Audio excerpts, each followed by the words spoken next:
Assalamualaikum warahmatullahi wabarakatuh. Perkenalkan, nama saya Winjastuti. Saya mahasiswi Sekolah Tinggi Ilmu Administrasi Mataram, semester 3, NIM 2240058, Prodi Administrasi Negara. Pada kesempatan ini, saya akan mempresentasikan materi tentang kepemimpinan dalam birokrasi publik sesuai dengan tugas yang telah diberikan. Yang pertama, jelaskan kepemimpinan dalam birokrasi publik, apa saja tantangan dan realitas di Indonesia. Kepemimpinan dalam birokrasi publik. Pemimpin dalam birokrasi publik adalah kemampuan seseorang pemimpin dalam mengarahkan, mempengaruhi, dan mengoordinasikan aparatur negara untuk mencapai tujuan pelayanan publik secara efektif dan efisien. Dalam konteks Indonesia, kepemimpinan birokrasi memiliki peran penting karena birokrasi menjadi ujung tombak pelayanan kepada masyarakat.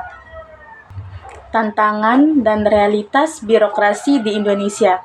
Beberapa tantangan dan realitas kepemimpinan birokrasi publik di Indonesia.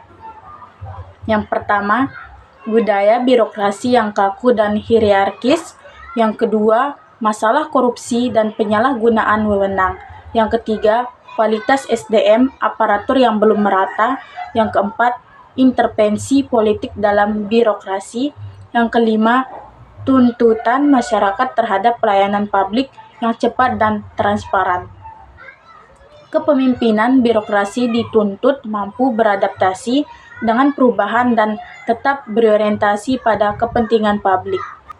Yang kedua, jelaskan gaya kepemimpinan otoriter, demokratis, dan partisipatif serta bagaimana pengaruh gaya dari masing-masing kepemimpinan terhadap kinerja organisasi publik.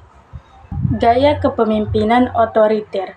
Gaya kepemimpinan otoriter adalah gaya kepemimpinan yang memastikan kekuasaan pada pemimpin.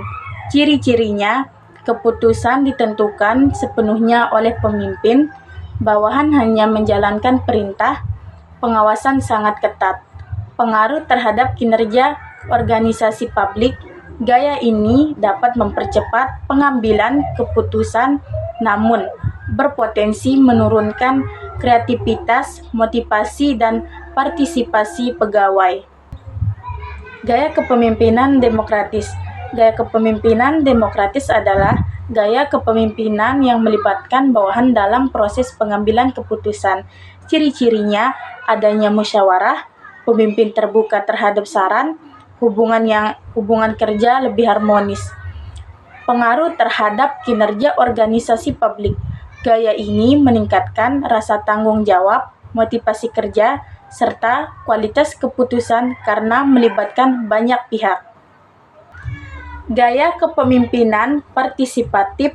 Gaya kepemimpinan partisipatif mendorong keterlibatan aktif pegawai dalam perencanaan dan pelaksanaan kebijakan. Ciri-cirinya, pemimpin sebagai fasilitator, pegawai diberi ruang berinovasi, keputusan diambil bersama. Pengaruh terhadap kinerja organisasi publik. Gaya ini dapat meningkatkan kinerja organisasi, realitas pegawai, dan kualitas pelayanan publik. Yang ketiga, apa pendapat Anda terkait kepemimpinan seorang wanita? Jika Anda pro, sebutkan kelebihan pemimpin wanita, dan jika Anda kontra, apa yang menjadi kekurangan dari pemimpin wanita? Menurut saya, pemimpin wanita baik dalam birokrasi publik maupun organisasi lainnya, perempuan memiliki kemampuan dan potensi yang sama dengan laki-laki untuk menjadi seorang pemimpin. Kelebihan pemimpin wanita yaitu memiliki empati yang tinggi. Pemimpin wanita cenderung lebih peka terhadap perasaan dan kebutuhan bawahan maupun masyarakat, sehingga kebijakan yang diambil lebih humanis. Dan kemampuan komunikasi yang baik. Wanita umumnya lebih terbuka dalam berkomunikasi dan mampu membangun hubungan kerja yang harmonis. Selanjutnya, teliti dan detail dalam pengambilan keputusan. Pemimpin wanita biasanya mempertimbangkan berbagai aspek sebelum mengambil keputusan, sehingga risiko kesalahan dapat diminimalkan. Kekurangan pemimpin wanita. Terdapat beberapa pandangan kontra yang sering muncul, yaitu dianggap terlalu menggunakan perasaan. Beberapa pihak menilai pemimpin wanita kurang tegas karena lebih mengedepankan emosi dalam mengambil keputusan. Dan tekanan sosial dan budaya. Di masyarakat yang masih patriarkal, pemimpin wanita seringkali diragukan kapasitasnya dan menghadapi diskriminasi. Selanjutnya, beban peran ganda. Wanita sering harus menyeimbangkan peran sebagai pemimpin dan peran dalam keluarga, yang dapat menjadi tantangan tersendiri. Kelebihan dan kekurangan tersebut bukan bersifat mutlak, karena pada dasarnya efektivitas kepemimpinan ditentukan oleh kompetensi, integritas, dan pengalaman, bukan oleh jenis kelamin. Dengan dukungan sistem yang adil, pemimpin wanita mampu membawa perubahan positif bagi organisasi dan masyarakat. Yang keempat, jika Anda menjadi seorang pemimpin di negara ini, apa kebijakan yang akan Anda buat untuk mengatasi permasalahan di negara ini, seperti korupsi, pendidikan, ketimpangan sosial? Silahkan Anda jelaskan.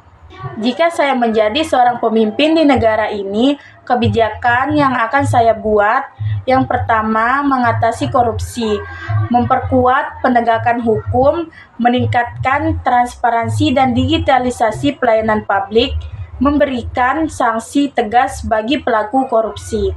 Yang kedua, bidang pendidikan, pemerataan akses pendidikan, peningkatan kualitas guru, bantuan pendidikan bagi masyarakat kurang mampu. Yang ketiga, mengurangi ketimpangan sosial, menciptakan lapangan kerja, mendorong UMKM, pemerataan pembangunan di seluruh daerah. Demikian presentasi yang dapat saya sampaikan mengenai kepemimpinan dalam birokrasi publik.